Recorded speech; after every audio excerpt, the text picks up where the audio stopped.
From puking uncontrollably to beating Eddy Merckx's famous record.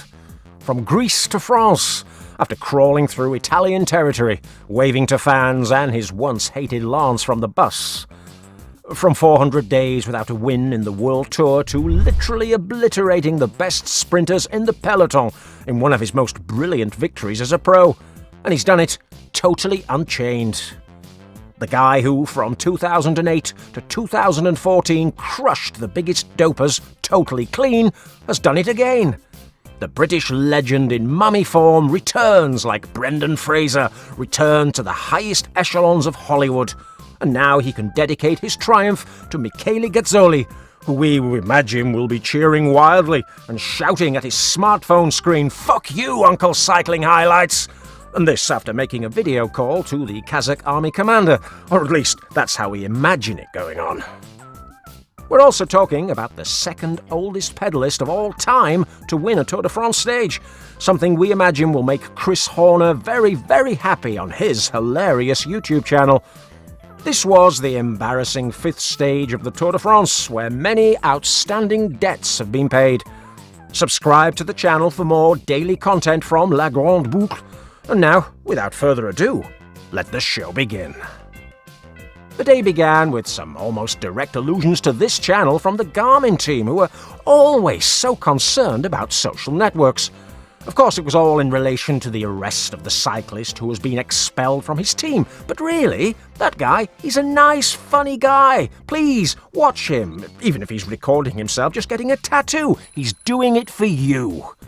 Andrea Piccolo apologised to his doped-up hipster manager in a tender message while hiding from the spotlight of the press and the social networks of his famous Colombian girlfriend. "I brought 4 drugs from Colombia that I don't want to name.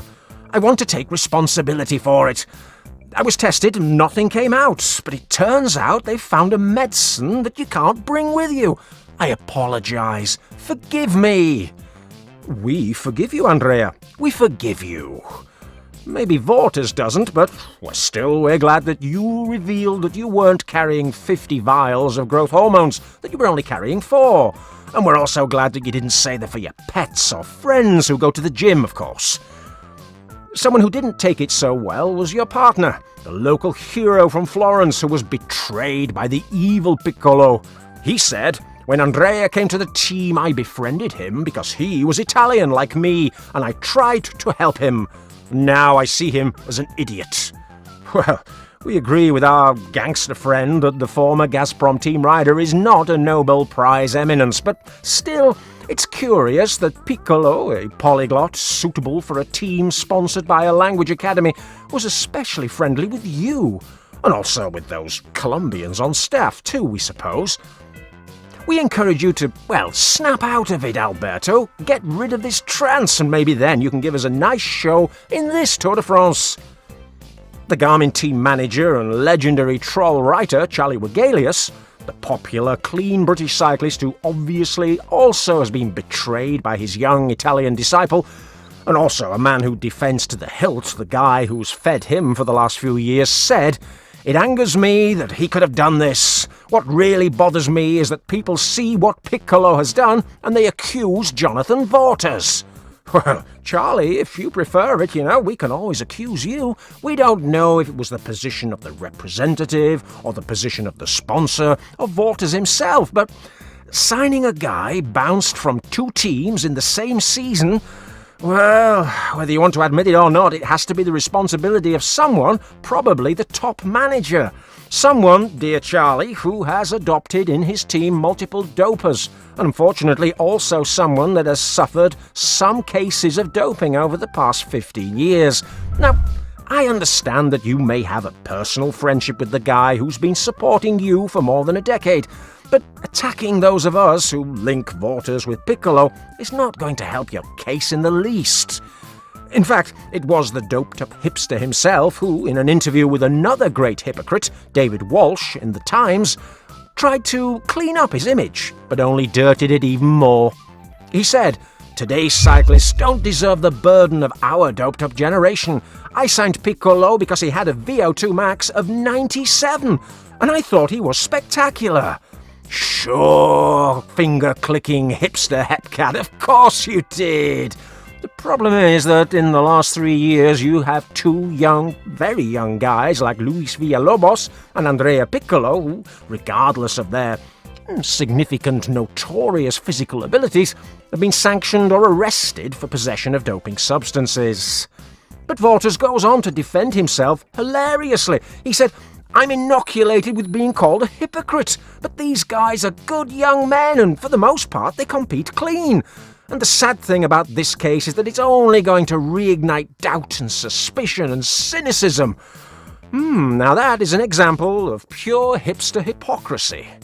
It was possibly the most cynical comment of the entire season.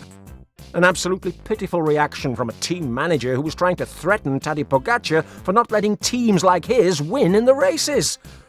The best thing of all is that in his own commentary he recognises that, although there is a minority, there are still young people who compete totally doped. I don't understand how these guys have the balls to go on camera and defend the indefensible, but at least here at the channel we had a jolly good laugh. Now, just a reminder for you, if you want us to bring up some similar examples of cases in soccer, we have our Failed Sharks channel ready and waiting for you. And if we reach 1,000 subscribers, we'll start making those millionaires sing for kicking a ball whilst totally doped. Go on, fill your boots. The link is in the description. Now, as for the day's stage, it was something of a non-event for the most part. Already at the start, the teams were joking. There was a duo attack by the Spaniards, Ayuso and Lascano. Something was tickling their funny bones. Who knows if they were making jokes about the hard work of the Alicante rider on the previous day, a stage that was so productive for the Slovenian leader of the race. From Verandas Willems, they urged Kobe Goossens, precisely this nice guy, to attack while the peloton was sluggish so that he could take advantage of the economic prize for combativity. And then there was the team that swindles tens of thousands of citizens with their abusive prices for electricity and gas. They urged their men not to move so that the mafia of the peloton could fulfill its commitment to today, to go slowly and not cause too many problems. Of course, seeing who won today, we can fully appreciate that. The two escapees of the day were two very modest men. There was Clément Rousseau of FDJ with only one professional victory in the Vuelta a Madrid, and Matteo Verche of Europcar with 0 victories as a pro, a man with a towering physique of 1.7 meters in height, ideal for these stage characteristics. And meanwhile, the world champion and Kari Lascano, or the Dane, because we must always include a Dane, Jul Jelsen, they attacked on mountainous terrain, giving us something of the show we deserve. But evidently these riders were soon caught by the bunch. And then, in the final 25 kilometers, we began to observe the first strange movements. The Astana team, which until now had spent the previous 4 stages taking advantage of the new, very wide cut-off limits provided by Adam Hansen, allowing them to come in at least half an hour behind a stage winner almost every day, they suddenly began to lead the peloton, something that literally anticipated the tragedy to come. Shortly after the start of today's display, while Ayuso and Lascano were telling jokes about vampires, the mummy of man had already stopped in a ditch, halted by a mysterious mechanical problem that occurred just 4 kilometers from the start in Saint-Jean-de-Maurienne. Hopefully, Vinokourov has given a rocket to the bike mechanic who caused this serious error that triggered a curious change in the bike of our dear Britannic Majesty. A man who was winning stages in the Tour when Poggi, our little Slovenian mystic, was only 9 years old.